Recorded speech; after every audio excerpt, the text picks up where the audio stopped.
ஆனா இது எங்க ஆரம்பிக்குதுன்னு கேட்டா, கடந்த டிசம்பர்ல ராஜபாளையத்தை சேர்ந்த ஒரு இஸ்லாமியர் அவர் ஒரு நேர்த்திக்கடன் அந்த தர்காவுக்கு நேர்ந்து கொண்டு ஆடு கோழிகளுடன் அந்த தர்காவுக்கு செல்லுகின்ற பாதையில் ஒரு காவல்துறை அதிகாரி போலீஸ்காரர் மறிக்கிறார்.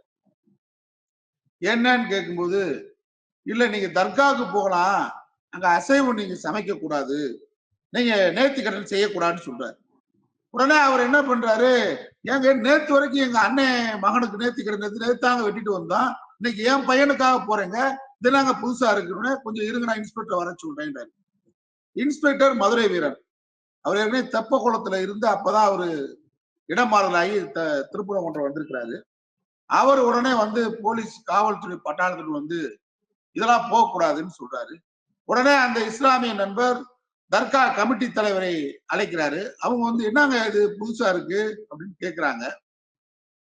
உடனடியாக தாசில்தார் கவிதா, திருமங்கலம் தாசில்தார் கவிதா வர்றாங்க, அவர் கோட்டாட்சியர் வர்றாரு. அனைவரும் வந்து என்ன சொல்றாங்கன்னு கேட்டா, இது வந்து உங்களுக்கு மேலிட உத்தரவு,